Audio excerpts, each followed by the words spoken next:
ಎಲ್ರಿಗೂ ನಮಸ್ಕಾರ. ಸಮಗ್ರ ಸಂಸ್ಕೃತಿ ವಿಶೇಷ ಕಾರ್ಯಕ್ರಮಕ್ಕೆ ಸ್ವಾಗತ. ನಾನು ಪೂಜಾ ಶಿವಕುಮಾರ್. ಎಸ್ ವೀಕ್ಷಕರೇ, ತುಂಬ ಜನಕ್ಕೆ ಇದು ಗೊತ್ತಿರಲ್ಲ, ಮನೆ ದೇವರನ್ನ ಯಾವ ರೀತಿಯಾಗಿ ಪೂಜೆ ಮಾಡಬೇಕು, ಯಾವ ರೀತಿಯಾಗಿ ಆರಾಧನೆ ಮಾಡಬೇಕು ಅಂತ. ಎಸ್, ಇದಕ್ಕೆ ಸಂಬಂಧಪಟ್ಟಂತೆ ಹೆಚ್ಚಿನ ಮಾಹಿತಿಯನ್ನು ನೀಡ್ತಾ ಹೋಗ್ತಾರೆ. ನಮ್ಮ ಜೊತೆಗೆ ಇವತ್ತು ಈ ಒಂದು ಕಾರ್ಯಕ್ರಮದಲ್ಲಿ ಧಾರ್ಮಿಕ ಚಿಂತಕರು ಶ್ಯಾಮ್ ಪ್ರಕಾಶ್ ಗುರುಜಿ ಅವರು ಜಾಯಿನ್ ಆಗಿದ್ದಾರೆ. ಬನ್ನಿ, ಅವ್ರನ್ನ ಕಾರ್ಯಕ್ರಮಕ್ಕೆ ವೆಲ್ಕಮ್ ಮಾಡ್ಕೊಳ್ತಾ ಮಾತಾಡಿಸ್ತಾ ಹೋಗೋಣ. ಗುರುಗಳೇ ನಮಸ್ತೆ, ಕಾರ್ಯಕ್ರಮಕ್ಕೆ ಪ್ರೀತಿಯ ಸ್ವಾಗತ. ನಮಸ್ಕಾರ. ಎಸ್ ಗುರುಗಳೇ, ನನಗೂ ಕೂಡ ಒಂದು ಪ್ರಶ್ನೆ. ಆ್ಯಕ್ಚುಲಿ ಮನೆ ದೇವರೇ ಬೇರೆನಾ ಅಥವಾ ದೇವರೇ ಬೇರೆನಾ ಗುರುಗಳೇ? ಮನೆ ದೇವ್ರಿಗೂ ಇರುವಂತಹ ವ್ಯತ್ಯಾಸ ಏನು ಅಂತ ಮೊದಲನೇದಾಗಿ ಈ ಪ್ರಶ್ನೆಗೆ ಉತ್ತರ ಕೊಟ್ಬಿಡಿ. ನನಗೆ ಈ ಪ್ರಶ್ನೆ ಮೂಡ್ತು, ಅದಕ್ಕೆ. ಶ್ರೀ ಗುರುಭ್ಯೋ ನಮಃ. ಗುರುರ್ಬ್ರಹ್ಮ ಗುರುರ್ವಿಷ್ಣು ಗುರುರ್ದೇವೋ ಮಹೇಶ್ವರಃ, ಗುರುಃ ಸಾಕ್ಷಾತ್ ಪರಂ ಬ್ರಹ್ಮ, ತಸ್ಮೈ ಶ್ರೀ ಗುರವೇ ನಮಃ. ಸರ್ವೇಭ್ಯೋ ಋಷಿಭ್ಯೋ ನಮಃ, ಸರ್ವೇಭ್ಯೋ ಶಾಸ್ತ್ರಪ್ರವರ್ತಕೇಭ್ಯೋ ನಮಃ. ಇಲ್ಲಿ ತುಂಬ ಜನಕ್ಕೆ ಇದೊಂದು ಕನ್ಫ್ಯೂಷನ್ ಇದೆ. ಮೊದಲು ನಿಮ್ಮ ಪ್ರಶ್ನೆಗೆ ಉತ್ತರ ಕೊಟ್ಬಿಡ್ತೀನಿ. ಯಾಕೆಂದರೆ ಫಸ್ಟ್ ಪ್ರಶ್ನೆ ಕೇಳೋದಕ್ಕೆ ಉತ್ತರ ಕೊಟ್ಬಿಟ್ರೆ, ದೇವರು ಅನ್ನತಕ್ಕಂಥದ್ದು ಕಾಮನ್. ಇವಾಗ ಮಿನಿಸ್ಟರ್ ಅನ್ನೋದೊಂದು ಪೋಸ್ಟು, ಅದರೊಳಗೆ ಚೀಫ್ ಮಿನಿಸ್ಟ್ರ್ ಯಾವುದೋ, ಫೈನಾನ್ಸ್ ಮಿನಿಸ್ಟ್ರ್ ಯಾವುದೋ, ಎಜುಕೇಷನ್ ಮಿನಿಸ್ಟ್ರ್ ಯಾವುದೋ, ಇರಿಗೇಷನ್ ಮಿನಿಸ್ಟ್ರ್ ಯಾವುದೋ, ಈ ಥರ ಬೇರೆ ಬೇರೆ ಒಂದು ಡಿಪಾರ್ಟ್ಮೆಂಟು. ಹಾಗೆ ದೇವರು ಅನ್ನತಕ್ಕಂಥದ್ದು ಒಂದು ಕಾಮನ್. ಸಾಮಾನ್ಯ ಜನಕ್ಕೆ ಅದು ದೇವರು ಅನ್ನೋ ಪದ ಇದೆಯಲ್ಲ ಕನ್ನಡದಲ್ಲಿ, ಅದೊಂಥರ ಲೆಕ್ಕಾಚಾರ ಬೇರೆ ಇರುತ್ತೆ. ಕರೆಕ್ಟಾಗಿ ಹೇಳಬೇಕು ಅಂದರೆ ಭಗವಂತ ಅನ್ನೋಂತಕ್ಕಂಥವನು ಒಬ್ಬನೇ, ಗೊತ್ತಾಯ್ತಾ? ಅವನು ಸೃಷ್ಟಿ ಮಾಡಿರ್ತಕ್ಕಂಥದ್ದೆಲ್ಲನೂ. ಯಾಕೆಂದರೆ ನಾವು ಕನ್ನಡದಲ್ಲಿ ದೇವರು ಅಂತ ಹೇಳಿದಾಗ ಎಲ್ಲರೂ ದೇವರು ಅಂತೀವಿ ನಾವು. ದೇವತೆಗಳು ಬೇರೆ, ದೇವರು ಬೇರೆ, ಋಷಿಗಳು ಬೇರೆ, ಸಿದ್ಧರು ಬೇರೆ, ಚಾರಣದ ಬೇರೆ, ವಿದ್ಯಾಧರದ ಬೇರೆ ಅಂತ ಈಗ ದೇವ ಯೋನಿಗಳು ಅಂತ ಬೇಕಾದಷ್ಟಿದೆ. ಇದರೊಳಗೆಲ್ಲ ಬೇರೆ ಬೇರೆ ಲೆಕ್ಕಾಚಾರಗಳು ಬರುತ್ತೆ. ದೇವರು ಅನ್ನೋದು ಇವಾಗ ನೀವು ಶಿವ, ವಿಷ್ಣು, ಗಣೇಶ, ಲಕ್ಷ್ಮಿ ಈ ಥರ ನೀವು ಏನು ಹೇಳ್ತೀರ, ಇದು ದೇವರು. ನಮ್ಮನೆ ದೇವರು ಅಂತ ಹೇಳ್ತೀವಲ್ಲ, ಇದು ನಮ್ಮ ಕುಲದೇವತೆ ಅಂತ ಏನು ಕರಿತೀವಿ, ಆ ಥರ ನಮ್ಮ ವಂಶಕ್ಕೆ ಬಂದಿರತಕ್ಕಂಥ ದೇವರು ಯಾವುದು ಅಂದಾಗ, ಇವಾಗ ನಮ್ಮನೆ ದೇವರು ಯಾವುದು ಅಂದರೆ, ನಮ್ಮನೆ ದೇವರು ಈಶ್ವರನಪ್ಪ ಅಂತ ಕೆಲವರು ಹೇಳ್ತಾರೆ, ನಮ್ಮನೆ ದೇವರು ಆಂಜನೇಯಪ್ಪ ಅಂತ ಹೇಳ್ತಾರೆ, ನಮ್ಮನೆ ದೇವರು ವಿಷ್ಣುಪ್ಪ ಅಂತ ಹೇಳ್ತಾರೆ, ಇನ್ಯಾವುದೋ ಇನ್ನೊಬ್ಬರು ನಮ್ಮನೆ ದೇವರು ದುರ್ಗೆ ಅಂತ ಹೇಳ್ತಾರೆ. ಇದು ಅವರ ಮನೆ ದೇವರು. ಇವಾಗ ಮಕ್ಕಳು ಅಂತ ಹೇಳ್ತು ಅಂದರೆ, ಪ್ರಪಂಚದಲ್ಲಿರೋ ಎಲ್ಲ ಮಕ್ಕಳು. ನಿಮ್ಮ ಮಕ್ಕಳು ಅಂದಾಗ ನಿಮಗೆ ಮಾತ್ರ ಮಗೋದು, ಪ್ರಪಂಚದಲ್ಲಿರೋದೆಲ್ಲ ಮಕ್ಕಳಾಗಲ್ಲ. ಅದು ಸಿಂಪಲ್ ಲಾಜಿಕ್. ಹೌದೌದು, ಅರ್ಥ ಆಯ್ತಾ? ಸೊ ಬಹುಶಃ ಇದರೊಳಗೆ ನಿಮಗೆ ಅರ್ಥವಾಗಿರುತ್ತೆ ಅಂತ ಅಂದ್ಕೊಳ್ತೇನೆ. ತುಂಬ ಚೆನ್ನಾಗಿ ಅರ್ಥ ಆಯಿತು. ಹಾಗಾಗಿ ಏನಾಗುತ್ತೆ ಅಂದರೆ, ಕಾಮನ್ ಜನರಲ್ ಟರ್ಮ್ ಬೇರೆ, ಟೆಕ್ನಿಕಲ್ ಬೇರೆ, ಸ್ಪೆಸಿಫಿಕ್ಕಾಗಿ ಹೇಳ್ತಕ್ಕಂಥದ್ದು. ಮನೆ ದೇವರು ಅನ್ನತಕ್ಕಂಥದ್ದು ಸ್ಪೆಸಿಫಿಕ್ಕಾಗಿ ಹೇಳ್ತಕ್ಕಂಥದ್ದು. ನಿಮ್ಮ ಮನೆ ದೇವ್ರು ಯಾವುದು? ಇವಾಗ ನೀವು ಯಾವುದೇ ದೇವಸ್ಥಾನಕ್ಕೆ ಹೋದ್ರು ನಿಮ್ಮ ಮನೆ ದೇವ್ರು ಯಾವುದು ಅಂತ ಕೇಳ್ತಾರೆ ಕೆಲವರು. ಜ್ಯೋತಿಷಿಗಳ ಹತ್ರ ಹೋಯ್ತು ನಿಮ್ಮ ಮನೆ ದೇವ್ರನ್ನ ಪೂಜೆ ಮಾಡಿ ಅಂತ ಹೇಳ್ತಾರೆ. ನೀವು ಎಲ್ಲಿಂದ ಎಲ್ಲಿಗೆ ಹೋದರೂ ನಿಮ್ಮ ಮನೆ ದೇವರನ್ನು ಫಸ್ಟು ಆರಾಧನೆ ಮಾಡಿ ಅಂತ ಹೇಳ್ತಾರೆ. ಇದು ಬಹಳ ಇಂಪಾರ್ಟೆಂಟು.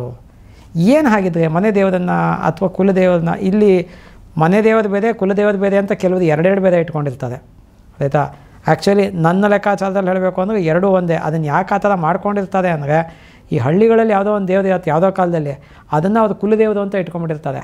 ಅದು ಆ್ಯಕ್ಚುಲಿ ಕುಲದೇವರಲ್ಲ, ಅದು ಗ್ರಾಮ ದೇವತೆ. ಅದು ಆ್ಯಕ್ಚುಲಾಗಿ ಹೇಳಬೇಕು ಶಾಸ್ತ್ರದ ಪ್ರಕಾರ ಅಂದರೆ ಗ್ರಾಮ ದೇವತೆ. ಅದು ನಿಮ್ಮ ಮನೆ ದೇವರು ಅನ್ನೋದು ನಿಮ್ಮ ವಂಶಕ್ಕೆ ಬಂದಿರತಕ್ಕಂಥದ್ದು. ಮನೆ ಅಂದರೆ ನಿಮ್ಮ ವಂಶ, ಡೈನಾಸ್ಟಿ. ಆ ಒಂದು ವಂಶಕ್ಕೆ ಬಂದಿರತಕ್ಕಂಥದ್ದನ್ನು ಮನೆ ದೇವರು ಅಂತ ಕರಿತೀವಿ ನಾವು. ಆ ಮನೆ ದೇವರ ಆರಾಧನೆಯನ್ನು ಖಡಾಖಂಡಿತವಾಗಿ ಮಾಡಬೇಕು ನಾವು.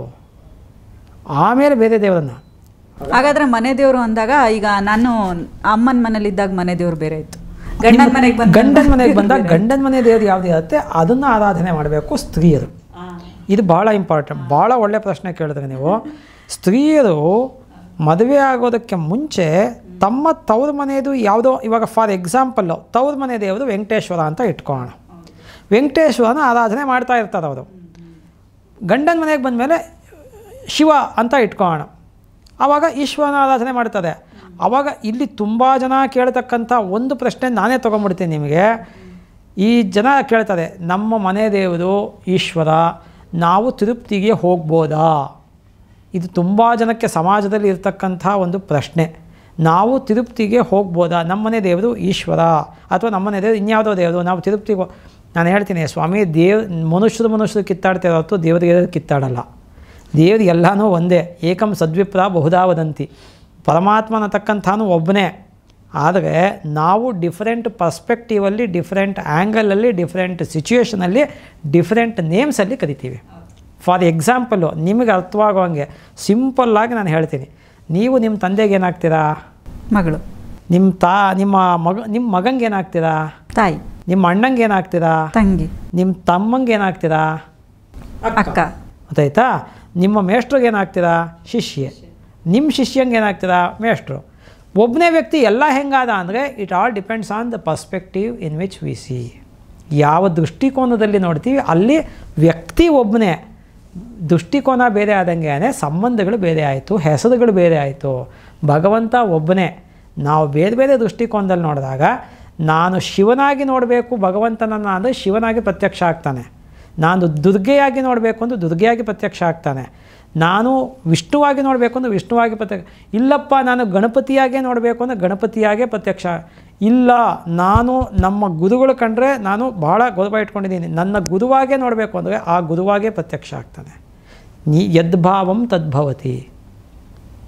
ಮಂತ್ರೇ ತೀರ್ಥೆ ದ್ವಿಜೇ ದೇವೇ ದೈವಜ್ಞೆ ಭೇಷಜೇ ಗುರು ಯಾದೃಶಿ ಭಾವನಾಂಕುರ್ಯ ಸಿದ್ಧಿರ್ಭವತಿ ತಾದೃಶಿ ಅಂತ ಮಂತ್ರ, ತೀರ್ಥ, ದ್ವಿಜ, ಜ್ಯೋತಿಷಿ, ಡಾಕ್ಟ್ರು ಇಂಥದ್ದೆಲ್ಲ ಯಾವ ಥರ ಭಾವನೆ ಇಟ್ಕೊಂಡಿರ್ತಾರೆ ಆ ಥರ ಫಲ ಸಿಗತ್ತೆ ನಿಮಗೆ ಅಷ್ಟೇ. ಹಾಗಾಗಿ ಏನಾಗುತ್ತೆ ಅಂದರೆ ಮನೆದೇವರು ಅನ್ನತಕ್ಕಂಥದ್ದು ಅವರವರ ವಂಶಕ್ಕೆ ಅನಾದಿ ಕಾಲದಿಂದ ಬಂದಿರತಕ್ಕಂಥದ್ದು. ಇದು ಬಹಳ ಇಂಪಾರ್ಟೆಂಟ್. ಇದು ಯಾವಾಗಿಂದ ಅಂತ ಕೇಳ್ತಾರೆ. ಯಾವಾಗಿಂದ? ಪ್ರಪಂಚ ಸೃಷ್ಟಿಯಾದಾಗಿಂದ, ಮನುಷ್ಯ ಸೃಷ್ಟಿಯಾದಾಗಿಂದ, ಮನುಕುಲ ಸೃಷ್ಟಿಯಾದಾಗಿಂದ, ನಿಮ್ಮ ವಂಶ ಪ್ರಾರಂಭ ಆದಾಗಿಂದ. ಹೇಗೆ ಅವರವ್ರ ಮಕ್ಕಳು ಮೊಮ್ಮಕ್ಕಳುಗಳು ಹೇಳ್ಕೊಂಬಂದಿರ್ತಾರೆ, ಇದು ನಮ್ಮ ಮನೆ ದೇವರು, ಇದು ನಮ್ಮ ಮನೆ ದೇವರು. ಒಂದೊಂದು ಊರಲ್ಲಿ ಯಾವುದೋ ಮೂಲ ಎಲ್ಲೋ ನೆಲೆಸಿರ್ತಾರೆ ಅವರು. ಇವಾಗ ನಂಜನಗೂಡಲ್ಲಿ ನೆಲೆಸಿರ್ತಾರೆ ಯಾರೋ ಒಬ್ಬರು. ನಂಜನಗೂಡನ್ನು ಬಾಂಬೆ ಕೊಟ್ಟೋಗಿರ್ತಾರೆ. ನಿಮ್ಮ ಮನೆ ದೇವರು ಯಾವುದು ಅಂದರೆ ನೀವು ಬಾಂಬೆಲಿದ್ದೀರಲ್ಲ. ನಮ್ಮ ತಾತ ಮುತ್ತಾತನ ಕಾಲದಲ್ಲಿ ಅಲ್ಲಿದ್ವಿ ನಾವು, 100 ವರ್ಷ ಇದ್ವಿ ಅಲ್ಲಿ ನಾವು. ಅಲ್ಲಿಂದ ಇಲ್ಲಿಗೆ ಮೈಗ್ರೇಟ್ ಆಗಿ ಬಂದಿದ್ದೀವಿ ನಾವು. ಹಾಗಾದ್ರೆ ನಾವೇನು ಮಾಡಬೇಕು? ನೀವೇನೂ ಮಾಡಬೇಕಾಗಿಲ್ಲ. ಮನೆ ದೇವರಿಗೆ ನೀವು ಇವಾಗ ನಂಜನಗೂಡಲ್ಲಿತ್ತು ಅಂದರೆ ಡೈಲಿ ದೇವಸ್ಥಾನಕ್ಕೆ ಹೋಗ್ತಿದ್ರಿ. ನೀವು ಮೈಸೂರಲ್ಲಿದ್ದರೆ ವಾರಕ್ಕೊಂದು ಸತಿ ಹೋಗ್ತೀರಾ ಅಥವಾ ತಿಂಗಳಿಗೊಂದು ಸತಿ ಹೋಗ್ತೀರಾ. ತುಂಬ ದೂರದಲ್ಲಿದ್ದೀರಾ ಅಂದರೆ ಕಡೆ ಪಕ್ಷ ವರ್ಷಕ್ಕೊಂದು ಸತಿ ಆದರೂ ಹೋಗಿ. ನಾ ಅದಕ್ಕೆ ಜ್ಯೋತಿಷ್ಯಕ್ಕೆ ಕನ್ಸಲ್ಟೇಷನ್ಗೆ ಬರೋರಿಗೆ ಅಮೇರಿಕಾದಲ್ಲಿರ್ತದೆ, ಆಸ್ಟ್ರೇಲಿಯಾದಲ್ಲಿರ್ತದೆ, ದುಬೈನಲ್ಲಿರ್ತದೆ. ವರ್ಷಕ್ಕೊಂದು ಸತಿ ಬಂದು ನಿಮ್ಮ ಮನೆ ದೇವರಿಗೆ ಬಂದು ಹಣ್ಣು ಕಾಯಿ ಮಾಡಿಸ್ಕೊಂಡು ಹೋಗಿ ಅಂತ ಹೇಳ್ತೀನಿ ನಾನು. ಈ ತುಂಬ ಜನ ಹೇಳ್ತಾರೆ ಗುರುಗಳೇ, ಇನ್ನು ಮದುವೆ ಟೈಮಲ್ಲೂ ಸಹಜ ಹೇಳ್ತಾರೆ, ಮದುವೆ ಟೈಮಲ್ಲಿ ಫಸ್ಟು ಮನೆ ದೇವ್ರಿಗೆ ಹೋಗಿ ಪೂಜೆ ಮಾಡಿಸ್ಕೊಂಬನ್ನಿ ಅಂತ ಹೇಳ್ತಾರೆ. ತುಂಬ ಸಿಂಪಲ್ಲಾಗಿ ಕೇಳ್ತೀನಮ್ಮ ನಿಮ್ಮನ್ನು. 2 ಮಕ್ಕಳು ಆಟ ಆಡ್ತಿರತ್ತೆ, ಪಕ್ಕದ ಮನೆ ಮಗು ನಿಮ್ಮ ಮಗು, ಎರಡೂ ಬೀಳ್ತವೆ. ಫಸ್ಟು ಯಾವ ಮಗುನ ಎತ್ತುತ್ತಿದೆ? ನೀವು ನಿಮ್ಮ ಮಗುನ ಎತ್ತುತ್ತಿದ, ಆಮೇಲೆ ಬೇರೆ ಮಗುನ ಎತ್ತೋದು. ಹೌದಾ ಅಲ್ವಾ? ಹ್ಯೂಮನ್ ಮೆಂಟಾಲಿಟಿನ ಹೇಳ್ತೀವದು ಅಲ್ವಾ? ಹಾಗೆ ನಮ್ಮನೇ ದೇವ್ರನ್ನ ಫಸ್ಟ್ ನಾವು ಪೂಜೆ ಮಾಡಬೇಕು ಅಲ್ವಾ? ಆಮೇಲೆ ಬೇರೆಯವ್ರದ್ದು ಬೇರೆ ವಿಚಾರ ಎಲ್ಲ ಆಮೇಲಿಂದು. ನಮ್ಮ ಮನೆ ದೇವ್ರಿಗೆ ನಾವು ಫಸ್ಟ್ ಪೂಜೆ ಮಾಡಬೇಕು. ಆ ಮನೆ ದೇವರು ಅನ್ನತಕ್ಕಂಥದ್ದು ಅಷ್ಟು ಪ್ರಯಾರಿಟಿ ಪ್ರಾಮಿನೆನ್ಸನ್ನು ಪಡೆಯುತ್ತೆ. ಯಾತಕ್ಕೆ ಅನ್ನೋದನ್ನು ಅರ್ಥ ಮಾಡ್ಕೋಬೇಕು ನಾವು. ಪ್ರತಿಯೊಂದು ಮನೆಗೂ ಕೂಡ ಒಂದು ಮನೆ ದೇವರು ಅಂತ ಇರುತ್ತೆ.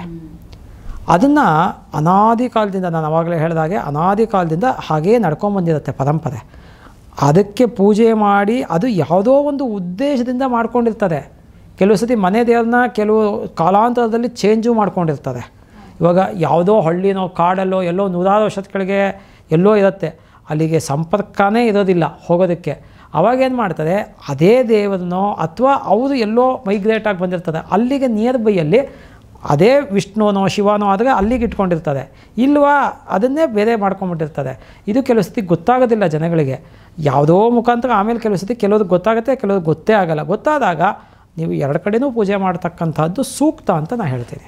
ಯಾಕೆಂದರೆ ನೀವು ಎರಡನ್ನೂ ಅಕ್ಸೆಪ್ಟ್ ಮಾಡ್ಕೊಂಡಿದ್ದೀರ. ನಾ ಮಾಡ್ಕೊಂಡಿಲ್ಲ, ಅಲ್ಲೂ ಕೆಲವರು ಸ್ವಲ್ಪ ಹೇಳ್ತಾರೆ ನಾ ಮಾಡ್ಕೊಂಡಿಲ್ಲ, ನಮ್ಮ ತಾತ ಮಾಡ್ಕೊಂಡಿದ್ದು, ನಮ್ಮ ಮುತ್ತ, ಯಾರೇ ಆಗಲಿ ನಿಮ್ಮ ತಾತ ಮಾಡ್ಕೊಂಡಿದ್ದು ಯಾವುದೋ ಒಂದು ಕಾರಣ ಇರುತ್ತೆ ಪ್ರಬಲವಾದ್ದು. ಆ ಕಾರಣಕ್ಕೆ ನೀವು ಗೌರವ ಕೊಡಬೇಕು. ನಿಮ್ಮ ತಂದೆಗೆ ಹೇಗೆ ಗೌರವ ಕೊಡ್ತೀರಾ, ಅವ್ರ ತಂದೆಗೂ ಹಾಗೆ ಗೌರವ ಕೊಡಬೇಕಾದ್ದು ನಿಮ್ಮ ಜವಾಬ್ದಾರಿ. ಅವ್ರ ತಂದೆನೇ ಆಗಿರಲಿ, ಮುತ್ತಾತನೇ ಆಗಿರಲಿ, ಕೊಡಬೇಕಾದ ನಿಮ್ಮ ಜವಾಬ್ದಾರಿ. It is your duty. ಹಾಗಾಗಿ ಮನೆ ದೇವರಿಗೆ ಯಾವತ್ತೂ ಕೂಡ ಹಣ್ಣು ಕಾಯಿ, ನೀವು ಕನ್ನಡದಲ್ಲಿ ನಾವು ಹೇಳೋದೇ ಹಾಗೆ, ಹಣ್ಣು ಕಾಯಿ ಮಾಡಿಸ್ಕೊಂಬನ್ನಿ ಅಂತೀವಿ ನಾವು. ಯಾತಕ್ಕೋಸ್ಕರ ಹೇಳ್ತೀವಿ ನಾವು ಹಣ್ಣು ಕಾಯಿ ಅಂದರೆ? ಸಾಮಾನ್ಯ ನೀವು ನೋಡ್ತೀರಾ ತೀರ್ಥಕ್ಷೇತ್ರಗಳು ಅಲ್ಲಿ ಇಲ್ಲಿ ಹೋಯ್ತಂದ್ರೆ ತೆಂಗಿನಕಾಯಿ ಬಾಳೆಹಣ್ಣು ತೊಗೊಂಡೋಗ್ತೀವಿ. ಎಲ್ಲ ನೈವೇದ್ಯಕ್ಕೂ ಬಾಳೆಹಣ್ಣು ತೆಂಗಿನಕಾಯಿ. ಯಾಕೆ? ಬಾಳೆಹಣ್ಣು ತೆಂಗಿನಕಾಯಿ ನಾವು ತಿಂದು ಉಗಿದಿರೋ ಬೀಜದಿಂದ ಆಗ್ತಕ್ಕಂಥದ್ದು ಅಲ್ಲ ಅದು. ಅದಕ್ಕೋಸ್ಕರ ಪರಿಶುದ್ಧವಾದಂತಹ ಒಂದು ನೈವೇದ್ಯಕ್ಕೆ ಒಗ್ಗತಕ್ಕಂತಹ ಅದು ಪದಾರ್ಥ ಅದು. ತೆಂಗಿನಕಾಯಿಯೂ ಕೂಡ ಅಷ್ಟೇ, ಬಾಳೆಹಣ್ಣು ಕೂಡ ಅಷ್ಟೇ. ಅದಕ್ಕೇ ತೆಂಗಿನಕಾಯಿ ಬಾಳೆಹಣ್ಣು ಹಣ್ಣುಕಾಯಿ ಅಂತ ನಾವು ಕರಿತಕ್ಕಂಥದ್ದೇ ಅದನ್ನು. ವಿಳ್ಯದಲ್ಲಿ ಅಡಿಕೆ ತೊಗೊಂಡೋಗ್ತೀವಿ, ತೆಂಗಿನಕಾಯಿ ಇದು ತೊಗೊಂಡೋಗ್ತೀವಿ, ಯಥಾಶಕ್ತಿ ದಕ್ಷಿಣೆನ ಹುಂಡಿಗೆ ಹಾಕ್ತೀವಿ, ಇಲ್ಲ ಅರ್ಚಕರಿಗೆ ಕೊಡ್ತೀವಿ, ಏನೋ ಒಂದು ಮಾಡ್ಕೊಂಬರ್ತೀವಿ, ದೇವ್ರಿಗೆ ಹೋಗಿ ಮಾಡಿಸ್ಕೊಂಡು ಬರ್ತೀವಿ ನಾವು. ನೀವು ಯಾವತ್ತೇ ನೋಡಿ, ನೀವು ದೇವಸ್ಥಾನಕ್ಕೆ ಹೋಗಿ ಬಂದ ಮೇಲೆ ನಿಮ್ಮ ಮನಸ್ಸಿನಲ್ಲಿ ಒಂದು ಪಾಸಿಟಿವ್ ವೈಬ್ರೇಷನ್ ಆಗಿರುತ್ತೆ. ಹೌದು, ಅದರಲ್ಲೂ ಎಸ್ಪೆಷಲಿ ಗುರುಗಳೇ, ಈ ಸಮಸ್ಯೆ ಆದಂತಹ ಸಂದರ್ಭದಲ್ಲಿ ಅಪ್ಪ ಹೋಗಿ ಒಂದು ಮನೆ ದೇವ್ರಿಗೆ ಪೂಜೆ ಮಾಡಿಸ್ಕೊಂಬರ್ಬೇಕಪ್ಪ, ಯಾಕೆ ತುಂಬ ಕಾಡ್ತಾ ಇದೆ, ನನಗೆ ತುಂಬ ಕೆಟ್ಟದಾಗ್ತಾ ಇದೆ, ಆ ಟೈಮಲ್ಲಿ ಹೋದಾಗ ಎಲ್ಲೋ ಒಂದು ಕಡೆ ಆ ಒಂದು ಪಾಸಿಟಿವ್ ವೈಬನ್ನು ಶುರುವಾಗುತ್ತೆ. 100% ಆಗುತ್ತೆ. ನೀವು ಯಾವುದೇ ದೇವರಾಗಿರಲಿ, ಗೊತ್ತಾಯ್ತಾ, ನಮಗೆ ಒಂದು ಶ್ರದ್ಧೆ, ಭಕ್ತಿ ಇವೆಲ್ಲ ಇರಬೇಕು. ತುಂಬ ಜನ ಹೇಳ್ತಾರೆ ದೇವ್ರ ಕಂಡ್ರೆ ಭಯ ಭಕ್ತಿ ಇರಬೇಕು ಅಂತ. ಭಯ ಇರಬಾರ್ದು, ಭಕ್ತಿ ಇರಬೇಕು. ಭಯ ಯಾವತ್ತೂ ಕೂಡ ನಮಗೆ ಯಾವುದರಿಂದ ತೊಂದರೆ ಆಗುತ್ತೆ ಅದಕ್ಕೆ ಭಯ ಇರುತ್ತೆ, ಗೊತ್ತಾಯ್ತಾ. ತೊಂದರೆ ಆಗೋದಕ್ಕೆ ಭಯ ಇರುತ್ತೆ, ಅಥವಾ ದೇವರಿಂದ ನಮ್ಗೆ ಯಾವತ್ತೂ ತೊಂದರೆ ಆಗಲ್ಲ, ದೆವ್ವದಿಂದ ತೊಂದರೆ ಆಗುತ್ತೆ. ಅದಕ್ಕೆ ದೆವ್ವದ ಮೇಲೆ ಭಯ ಇರಬೇಕು, ದೇವರ ಮೇಲೆ ಭಕ್ತಿ ಇರಬೇಕು. ಇದು ಕರೆಕ್ಟಾಗಿ ಅರ್ಥ ಮಾಡ್ಕೋಬೇಕು ಮನುಷ್ಯ ಯಾವತ್ತೂ. ಹಾಗಾಗಿ ಅವರವರ ಮನೆ ದೇವರಿಗೆ ಕಡೇ ಪಕ್ಷ ವರ್ಷಕ್ಕೆ ಒಂದು ಸತಿ ಆದ್ರೂ ನೀವು ಪೂಜೆ ಮಾಡಿಸ್ಲೇಬೇಕು. ನಿಮ್ಮ ಕೈಲಿ ಏನಾಗುತ್ತೆ, ನಿಮಗೆ ತುಂಬ ಕಷ್ಟದಲ್ಲಿದ್ದೀರಾ, ನಮಗೆ ಪೂಜೆ ಮಾಡ್ಸೋಕ್ಕಾಗಲ್ಲ ಅಂದರೆ ಭಗವಂತಂಗೆ ಗೊತ್ತಿರುತ್ತೆ ನಿಮ್ಗೆ ಆಗತ್ತೆ ಆಗಲ್ಲ ಅನ್ನೋದು. ಕಡೇ ಪಕ್ಷ ನೀವು ಹೋಗಿ ದರ್ಶನ ಮಾಡ್ಕೊಂಡು ನಮಸ್ಕಾರ ಹಾಕ್ಕೊಂಬನ್ನಿ.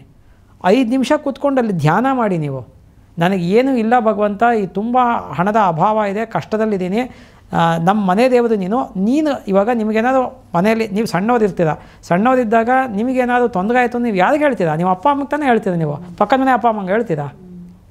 ನಿಮ್ಮ ಅಪ್ಪ ಅಮ್ಮಂಗೆ ನೀವು ಹೇಳ್ತೀರಾ? ಹಾಗೆ ನಮ್ಮನೆ ದೇವರದು.